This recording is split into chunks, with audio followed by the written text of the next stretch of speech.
Hello, how are you? I hope you all have a good time. This is Amit Kumar Pathak, Faculty of History and Civics. I'm teaching in Jesus and Mary Academy. Today we have a very interesting chapter of civics, our Constitution. It is the very first chapter for all the students who are studying in ninth ICSE school. Today we will discuss about the very first topic of this chapter, definition and need of the Constitution, and then later we will discuss about the rest of the topic of this chapter. So let's start. As we all know that India was ruled by the Britishers for around 200 years, and finally we got independence in 1947, 15th of August 1947. But the Constituent Assembly, what was Constituent Assembly? There were several members elected all across India to frame our constitution, and for this purpose they collect together, and it is known as Constituent Assembly.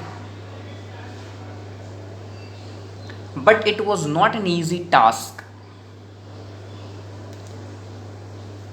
to make India or to transform India into a sovereign democratic republic. As you know, sovereign means that India once get independent or independence, it will be free to take its internal and external affairs without any interference of any of the external country or foreign country. Second, democratic. Democracy itself is a very popular term in civics, and you know it well that democracy means the government is elected by the people, for the people, and to the people. So India is now a democratic country, but democracy was introduced by our constitution makers. And the republic. Republic means the head of the country, who is president in our country, where some other country has king or queen. So in our country, the head of the country or republic means the head of the country is directly or indirectly elected by the people. In our country, president is the head of the country and he or she is elected indirectly by the people. But all these challenges were not easy, as I told you.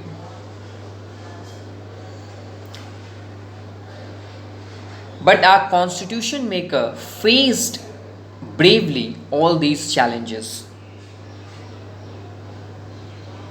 On 26 January, a very special day, is also known as the date of commencement of our new constitution. So, how will you define the constitution? What is constitution? As a student, you may be curious to know what is constitution. The constitution is the body of rules and laws according to which a state is governed. The constitution is a book of rules and laws. As a student, you have to follow certain rules in our school. So in our country, our government a citizen. Now, everyone has to follow certain rules and laws. And this is how our state is governed. It defines the form of government. It defines the powers to be exercised by the various organs of the government. We have three organs of our government.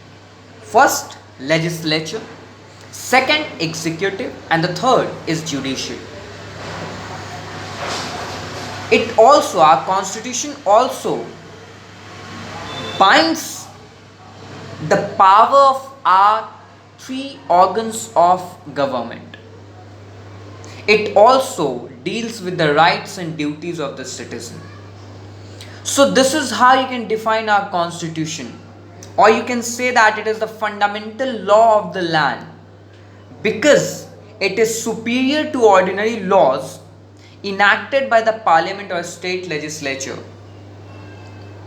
Or in very short, you can say that it is a book of rules and regulation by which our state is governed.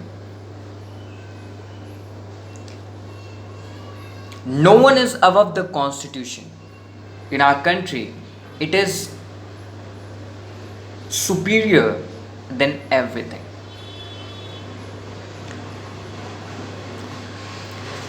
Our second topic is Constituent Assembly, that is already been discussed, but here I'll define it once again. The Constituent Assembly is an assembly. Assembly means to assemble, to collect together. So all around India, there were around 385 members collect together to frame our constitution. Or how will it be after independence? How will be our country after independence? तो इसको decide करने के लिए our constitution makers collect together. They made our constitution, which is the fundamental law of our land. But after independence, the 385 members were reduced to 308 as the rest of the members went to Pakistan. Most of the assembly members, constituent assembly members, were the national heroes like Jawaharlal Nehru, Vallabhbhai Patel, Maulana Abul Kalam Azad, and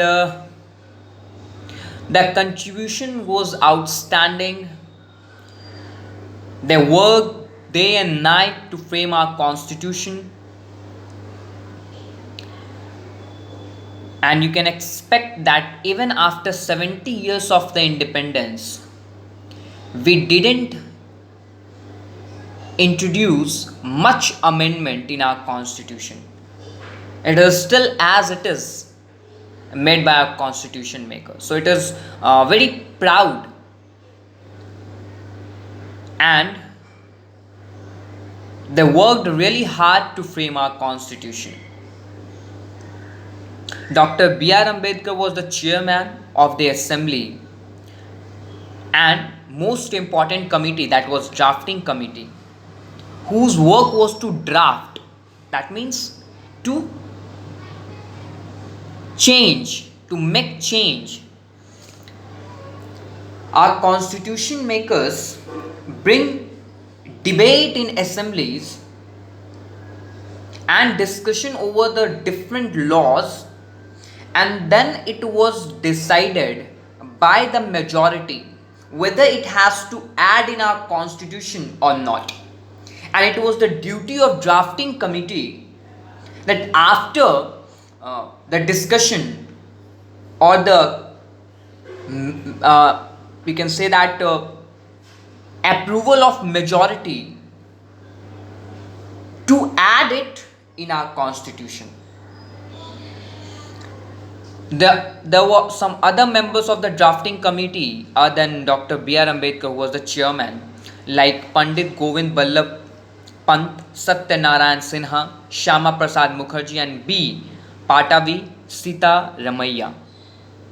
All major and small communities were represented in our Constitution Assembly. You can call it a mini India. Our Constitution Assembly was a glimpse of a mini India. Why I am calling it a glimpse? Because because every community, every religion, every caste, every corner of our India was represented.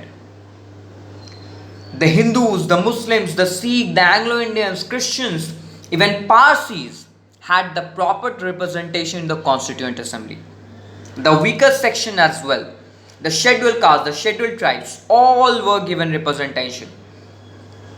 And in this way, they discussed over the different laws that was further added in our constitution.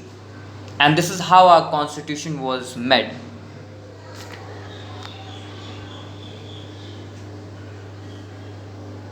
So this is it.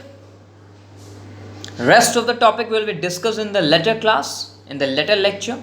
Till then, have a good day, enjoy yourself, and please like and subscribe our channel. That is our school channel, so that, as you know, I have often request you, because it will ultimately boost our performance. That's it.